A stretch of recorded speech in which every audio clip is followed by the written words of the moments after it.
laws and to strict enforcement by our police officers. Thank you. We now move to First Minister's questions. Question number 1, Joanne Lamont. Thank you very much, Presiding Officer. To ask the First Minister what engagements he has planned for the rest of the day. First Minister. Engagements to take forward the Government's programme for Scotland. Joanne Lamont. Muchas gracias. Presiding Officer, yesterday the Spanish Prime Minister made it clear that by leaving the UK, Scotland would also leave the EU and have to reapply as a new member. What part of that statement does the First Minister not understand? First Minister. Well, I've got a full transcript of Senior Lahoy's statement to hear. I've got it. It says here, this is how he started the statement. I don't yet know what the white paper says, which was presented by the Scottish President yesterday. Now,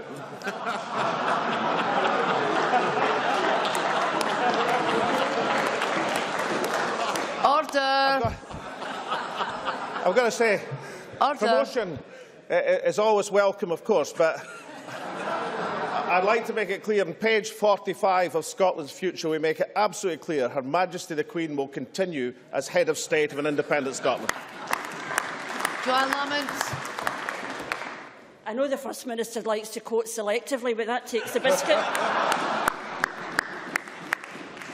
Looking for reaffirmation, and where does he find it? However, let's hear what the Spanish Prime Minister, Senor Rajoy, said. I would like that the consequence of that secession be presented with realism to Scots. Citizens have the right to be well informed, and particularly when it's about taking decisions like this one. I know for sure that a region that would separate from a member state of the European Union would remain outside the European Union. I'm not sure if that's the defence they're going to prosecute, dearie me. I know for sure that a region that would separate from a member state of the European Union would remain outside the European Union, and that should be known by the Scots. The Spanish Prime Minister is being straighter with the people of Scotland than the First Minister. Since in any negotiation, Senor Rajoy will have a veto, shouldn't the First Minister listen? First Minister. I'm not a President, I'm a First Minister, and Scotland is not a region, Scotland is a nation.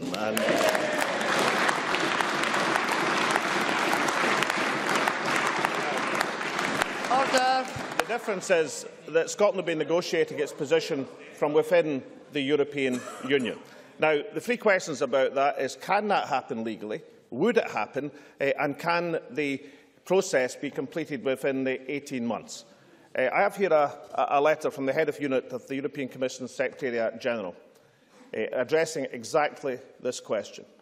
The ongoing democratic process is a matter for the UK and Scottish governments and the Scottish people. And as you say, it would of course be legally possible to renegotiate the situation of the UK and Scotland within the European Union.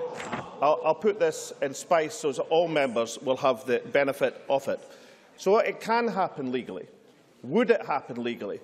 Can I cite Sir David Edwards, the British judge, European Court of Justice for 12 years, the person who knows most about these arguments in Scotland at the present moment.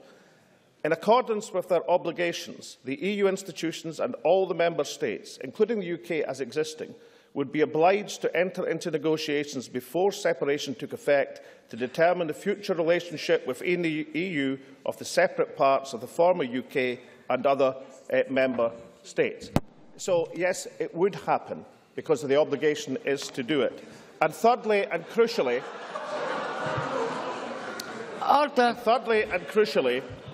could the process be completed within the timescale? Now, I've cited the European Commission, I've cited Sir David Edward.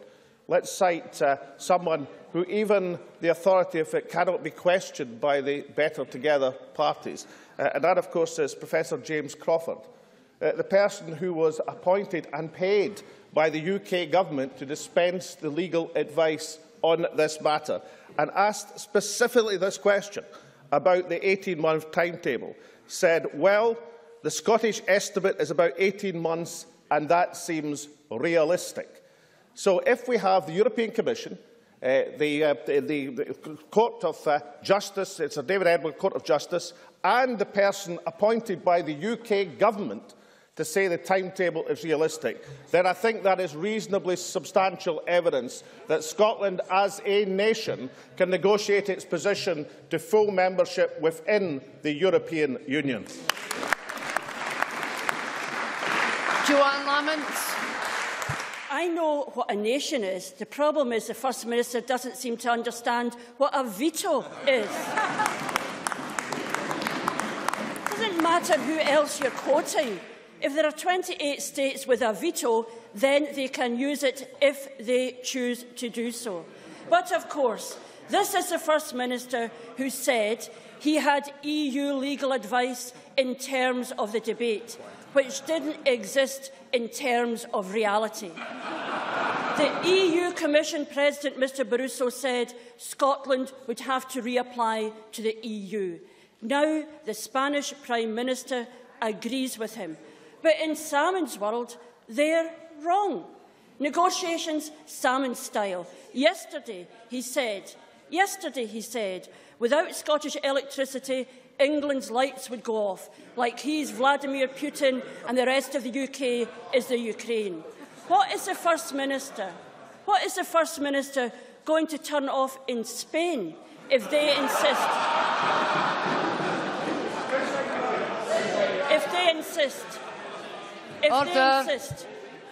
What's the First Minister going to turn off in Spain if they insist Scotland is not in the EU? Is he going to threaten to blockade the North Sea again, like he did in June this year? First Minister. Well, in terms of, I'm sure that Joanne Lamont wouldn't want to say something that the Spanish Prime Minister didn't say, because there is no mention of a Spanish veto in anything Senior Rajoy said yesterday. Of course, the question has been addressed directly by the Spanish Foreign Minister, Senior García Margallo, who said in response to that exact question, and let me quote it exactly for Joanne Lamont, "If in the UK both parties agree that this is consistent with their constitutional order, written or unwritten, Spain would have nothing to say, just that it does not affect us. No one would object to a consented independence of Scotland." That's the Spanish Foreign Minister. So how do we have this extraordinary situation where that's what the Spanish Foreign Minister says, but Joanne Lamont has this idea that Scotland is a place that no one else in the European Union would want as a member? Can I say that this nation, with its huge natural resource base, would be welcome in the European Union? And not to realise and understand that point. It doesn't get to grips with this. Scotland is a European nation. We want to be a European nation. The only question about our membership is what's coming from the Conservative Party, many of whom want to get out of Europe. The real risk to European membership. Can Joanne Lamont just embrace the fact that Scotland will be welcome as a member of the European Union? Joanne Lamont. I used to say to my children, what you want is not necessarily what you get. The First Minister needs to understand it's not simply his assertion that matters here, it is what people are entitled to do. If people can't agree, they can also disagree, and they can also agree on conditions. We don't know what those conditions would be. Because, of course, the reality is, this white paper, so much vaunted, like an Argos catalogue but without the prices, is truly historic. No document has become obsolete quite so quickly. What it says about keeping the pound is just plain wrong. Now we know that what it says about Scotland staying in the European Union is just plain wrong. But the First Minister thinks if he asserts things often enough, they become true. If he says it's common sense, or as night follows day, his next statement will be believed, however unbelievable it is in reality. What does it say about Scotland when Scots have to listen to a foreign government to find out the truth? First Minister.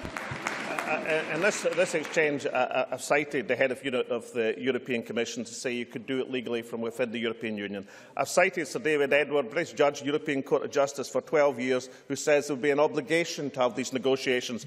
And I've cited Professor James Crawford, the legal adviser paid by the UK government, who says that the 18-month timetable is realistic. So that is a substantial amount of evidence. And I pointed out the Spanish Foreign Minister.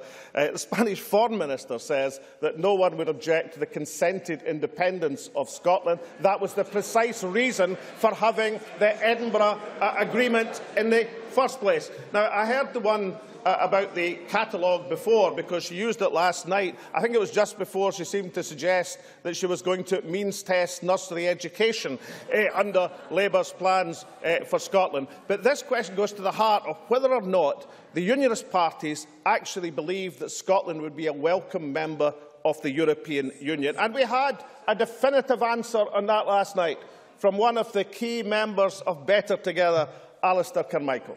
Now, listen, I wouldn't recommend people go and watch it, because that programme, a referee would have stopped it when Nicola Sturgeon was bruising the bruiser last night. But Alistair Carmichael did manage to complete a sentence which I think the rest of his colleagues in Better Together should look at. The question is not whether we'll be welcome.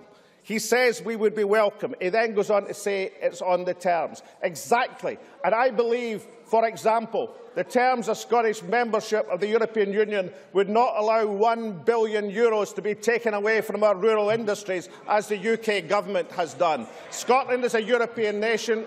Resource-rich Scotland would be welcome. Anybody with an ounce of sense knows that. Can Better Together not just get off the scaremongering and embrace the idea that this nation is a European nation?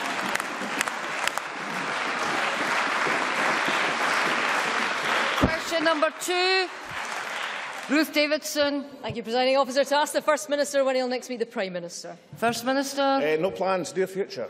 Ruth Davidson. Thank you very much. Before I start, I'd like to get the Spanish Foreign Minister just out of the way, because José Manuel García Margallo told the Spanish Senate in the hypothetical case of independence, Scotland would have to join the queue and ask to be admitted, needing the unanimous approval of all member states to obtain the status of a candidate country. So if we're going to quote the Spanish Foreign Minister, let's do it properly, shall we? Now, on the 13th of December last year, the Deputy First Minister made a statement in this chamber on Europe. In it, she told MSPs that she'd written to the Commission President, José Manuel Barroso, seeking early discussions with him on the process by which an independent Scotland would become a member of the EU. She told the chamber that she would give an update once those discussions had taken place. Can the First Minister tell us why, in the intervening 11.5 months, we haven't had that update? First Minister. We'll go tomorrow to the European Commission, who've said that they need the UK government to agree. Her government. Get on the phone to the Prime Minister. Unfortunately, it's not going to be a St Andrew's Day reception because he can't make it tonight. But nonetheless, get on the phone to him and ask him to agree, and we'll go together. As the European Commission have invited us to look at the legal case for Scotland being a member of the European Union. Get on the phone, do it reverse charges, ask your leader for permission. Ruth Davidson. The surprise and indignation from the First Minister there, and yet he shouldn't be surprised. Shouldn't be surprised. Order. Because anyone who's ever had any dealings with the European Union would know that the head of commission would only speak to sovereign states on accession issues. And the question is... Order. The question is... Can we just settle down, please? The question is, why didn't the Deputy First Minister know when she said it? Because this shows just what a shower of rank amateurs the SNP government is when it comes to international diplomacy. Because, Presiding Officer, Order. Let us hear Ms Davidson, please. The SNP says that they're right and everyone else is wrong on Europe.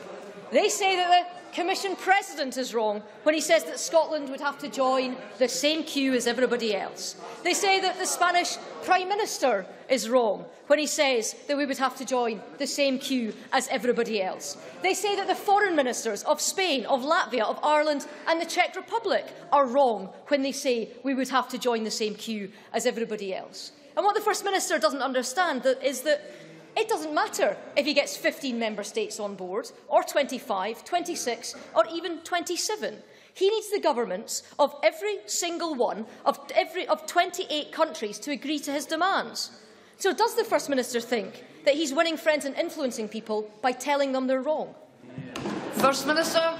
You know, that was, judging on the response of her backbenches, almost a valedictory question time from Ruth Davidson. I have to say, I mean, it's bad enough, but I mean, for goodness sake, don't get into a debate with Nicola Sturgeon and on that sort of area. The point is this, and it's quite simple. We have said, and it's a public record, that we want to go to the European Commission. And this is an interesting update for Ruth Davidson, because I think yesterday she said the European Commission wouldn't talk to us after Scotland voted for independence.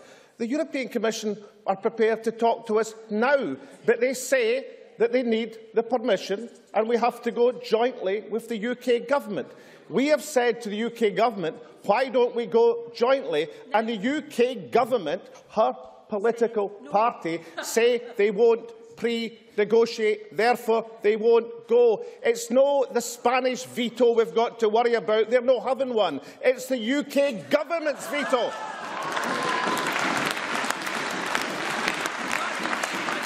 David Stewart. Dave Stewart. Thank you, Presiding Officer. The First Minister will be aware that Flybe will be closing its Inverness base with a loss of 35 jobs. Local flight crew, engineers and pilots, a move echoed in Aberdeen and beyond. Does the First Minister share my view that a base closure today could be a route closure tomorrow? Will the First Minister agree to meet me to join the fight to save the base and local Highlands and Islands jobs? First Minister. I'll certainly agree to the meeting. We've had a number of meetings with Flybe. We are concerned. The member, of course, knows that this has been a general retraction in Flybe services. I'm sure the member agrees with me that among the number of reasons they've cited for the difficulty, air passenger duty has been a key part of the difficulties they're having on the routes they're serving. But in answer to the constituency MSP's question, of course, I'll gladly meet with them and we'll do what we can to redress that situation. Question number 3, will there any? To ask the First Minister what issues will be discussed at the next meeting of the Cabinet. First Minister. Issues of importance to the people of Scotland. Will there any? How many of the list of names that you read out to Joanne Lamont have more power than Mr Rajoy? I don't think any. It's the Spanish Prime Minister's word against his. But Mr Rajoy has the veto. The First Minister doesn't need most EU countries to back Scotland. He needs every single one. And they all know he's got nowhere else to go. At breakfast yesterday, there was little doubt over Scotland's place in the EU. Yet by tea time, there was little certainty. What's he going to trade to get the Spanish on board? First Minister. Well, Senior Rajoy did not say he was going to veto. That's the point I was making and indeed the Spanish Minister has explicitly said that Spain wouldn't veto because it's a consented independence. So if the Liberal Democrats want to put words into the mouth of the Spanish Prime Minister, that's a matter for them. But of course his own colleague said last night, and I think it was repeated by another of his colleagues this morning, that they acknowledged that Scotland would be welcome as a member of the European Union. That's what Alistair Carmichael said last night. So if we can get at least to that first base and the Better Together parties and not have a situation where the Liberal Democrats believe Scotland will be welcome and of course the Labour Party seem to doubt Scotland's welcome and the Conservative Party seem to doubt the entire European Union. If we get to the place of acknowledgement that Scotland be a welcome member, then we'll get progress. I accept, incidentally, that this white paper has been predicated on the basis that Scotland as a European nation would be welcomed by other European nations. We have every possible reason to believe that's the case. And given that Alistair Carmichael has acknowledged it, then surely Willie Rennie can bring himself to support, if not me, then at least his own colleague. Will there any? The First Minister really shouldn't answer the questions I didn't ask. He says he's obviously relying on his powers of persuasion with the Spanish Prime Minister. But we all remember in this chamber his 6 red lines on the Scotland Act. But he sold out on every single one of them. And that was only negotiating with one government. That's why he has been called the worst negotiator in the Northern Hemisphere. Order, please. When the Croatian ambassador was in this very building, he said countries have to take pretty much what it is offered. Every country has had to trade things away to secure a place in the EU. Is he going to sell out our Scottish fishermen for a Spanish vote? What about the rebate? Schengen or the euro? We all know he'll say anything Ms. to get Adamson. independence. But just who will he sell out to get the votes that he needs? First Minister. Can I remind you that in negotiations for joining the European community as it was then, a civil servant noted bitterly that in light of Britain's wider European interests, they, the Scottish fishermen, are expendable. An exact quote. I can tell you, for this government, Scottish fishing will never be expendable.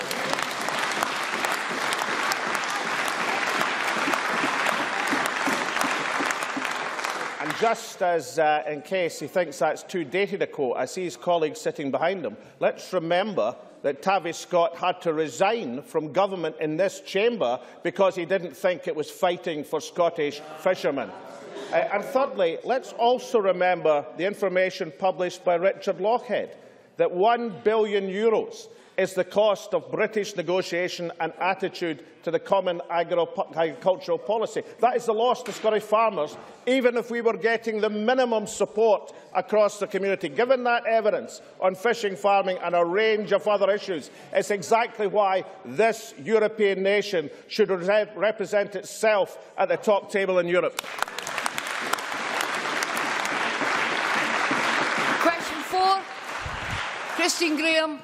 Thank you, Presiding Officer. To ask the First Minister what action the Scottish Government will take to avert the reported pressures on social care budgets, undermining care services for older and vulnerable people. First Minister. Well, alongside our ongoing and absolute commitment to free personal care, the integration of health and social care, I think, is the route of ensuring that we have effective care services for older and vulnerable people. And earlier this week, our bill to take integration forward passed stage 1. That integration will ensure the human and financial resources of Scotland's caring services can be used to best effect. Christine Graham. I thank the First Minister for the answer. And I'm aware that the cuts to our budgets, as we all are having huge impacts across this particular area. However, in my constituency and elsewhere, in the here and now, pressures on carers looking after their elderly and vulnerable clients are increasingly close at times to breaking point. Can I ask, therefore, if the First Minister, along with Cabinet colleagues, will look at whether in very pinched budgets we can look at finding some funding to assist in the here and now? First Minister. Can I draw Christine Graham's attention to the £120 million integration fund in 2015-16? Now, the final shape of that fund and the nature of the programmes and projects of support is currently being determined in partnership with local authorities and the third sector. That fund allows the Reshaping Care Fund, which between 2011 and 2014-15, to make £300 million of change funding available to help reshape the care for older people. And Scottish Borders and other councils, working with local health boards, have made use of these reshaping care funds. For example, as she will know, Scottish Borders have £2 million from the change funds this year for projects that focus on preventative care, support at home and on care in hospital and care homes. Now, I hope that answer satisfies Christine Graham that even despite the huge pressure, that commitment to free personal care is absolute, and the Change Fund and the Integration Fund will make sure we're doing everything possible that we can to make sure that integration between the health service and local authorities in personal care for the elderly and vulnerable has the best possible passage into effect. Rhoda Grant. Thank you, Presiding Officer. The First Minister will be aware of Age Scotland's concerns that some people are receiving care visits as short as 7 minutes. Will the First Minister ensure that care visits are long enough to provide the care and attention that frail and elderly people require to allow them to live in security and dignity? And will he ensure that care visits are not restricted to 15 minutes or less? I'm sure Lord Grant will want to acknowledge that the UK Home Care Association has a survey which shows that 58% of home care visits in Scotland last longer than 30 minutes, compared to just 27% in England. It also shows that 89% of visits in Scotland are longer than 15 minutes.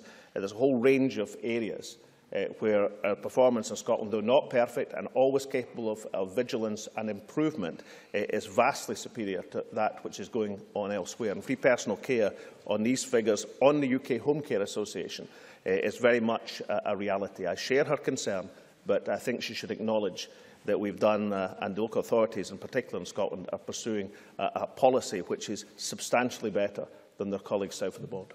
Question 5, Neil Findlay. To ask the First Minister whether the Scottish Government considers that there is sufficient capacity in the NHS to deal with demand this winter. First Minister. Well, Neil Findlay will be aware that demand for NHS services grows year on year, including for accident and emergency services. Winter also brings additional pressures, not least from norovirus and increased respiratory illness. Now, that's why earlier this year we announced that we'd be working with the College of Emergency Medicine on a £50 million unscheduled care action plan, which is putting more key staff, including emergency consultants, in place to tackle unacceptably long waits in accident and emergency. It should remember, of course, under this government there is almost 1,000 additional medical consultants, including a doubling of the number of accident and emergency consultants, a 5.5% increase in the number of GPs, and over 1,000 additional qualified nurses. Winter brings its challenges. We will work with the NHS staff and boards to provide the best possible service this coming winter. Neil Findlay. I'm advised that this week patients at Edinburgh's Western General Receiving Unit have been languishing on trolleys for up to 18 hours. We also found out this week that 9 out of 14 NHS boards failed to meet A&E waiting times targets. First Minister, it's only November and the weather is mild, yet our hospitals are struggling despite the immense efforts of NHS staff. Why has the Government failed to heed the warnings from the RCN, the BMA, Unison, patients groups and many others who have said for months and months that the NHS is not ready for winter? First Minister. Well, can I cite Jason Long, Chair of the College of Emergency Medicine of Scotland, talking about the Unscheduled Care Action Plan. This is an important initiative that will improve emergency medicine across Scotland. We welcome the opportunity to collaborate on the initiative. I think that the members should try to get these things in terms of where we are. We just published this week showing that in the third quarter of 2013, performance against the 4-hour accident emergency treatment target was 95.2%. Now, looking back just a few years to 2006, 87.5% of patients waited less than 4 hours. So just let me repeat that, 95.2% in the last quarter, 87.5% in April 2006. The then Health Minister, Andy Kerr, hailing that performance of 87.5%, said this is the first time we have had comprehensive data. This data shows the vast majority of A&E departments are meeting the 4-hour target. Investment reform is paying off. Now, all I'd say as gently as possible, every single one of us would like to see that 95.2% at 100%. Of course we would. But the Labour Party will have to explain how in 2006 they hailed 87.5% and now apparently 95.2% is not good enough. So let's have a look at the reality and the figures and recognise the improvements that have been made and the commitment there is to cope as far as we possibly can in goodwill and good judgment with the coming winter and the pressure on our accident and emergency units. And let's also remember the people who serve in these units serve the public and are doing their best for the health of Scotland. Question 6, Kenneth Gibson. To ask the First Minister what the Scottish Government's position is on the recent comments by the Secretary of State for Scotland regarding the future of the Barnett formula once the economy has stabilised. First Minister. Well, I should pass on my best wishes to the Secretary of State for Scotland as he recovers from last night's debate. But nonetheless, as a member will have seen, this aspect came up in last night's debate. And on Monday, that report from the All-Party Parliamentary Taxation Group, which includes MPs of the Conservative, Liberals and Labour parties, where they said the Barnett formula must be replaced as a priority and go over to the Holtham Commission proposals. Now, we know the Holtham Commission, which was commissioned by the Secretary of State for Wales, for the First Minister for Wales, who was lauded by the Better Together parties when he came to Scotland just last week, forecast a £4 billion cut in terms of their assessment. So we have all three of the Better Together parties signed up to a £4 billion cut in Scotland's finances, or to put it in terms that the Tory party understand, £1,600 for every taxpayer in Scotland. Kenneth Gibson. I thank the First Minister for his reply. The Secretary of State's gaffe last Sunday that the UK economy remains unstable was compounded when he implied that the Barnett formula's days are numbered. Does the First Minister agree that with politicians of all three UK parties south of the border now pressing for substantial cuts to Scotland's budget, in addition to those endured in recent years, that the only way for Scotland to avoid those cuts is for Scotland to vote yes in next year's independence referendum? First Minister.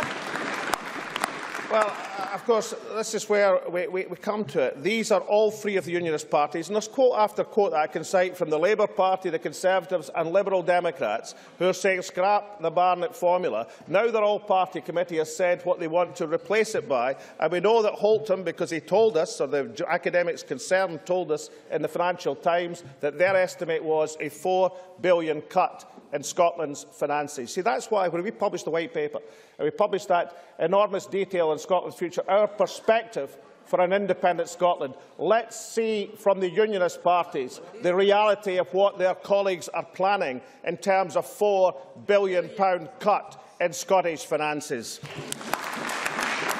Drew Smith. Thank you very much, Presiding Officer. The Barnett formula is an arrangement for redistributing resources around the United Kingdom, and the person campaigning hardest for the end of Barnett is the First Minister. Does the First Minister understand that if you aren't in it, you won't get it? First Minister. Can I answer that in two statistics? We get 9.3% of the spending, but we raise 9.9% of the revenue.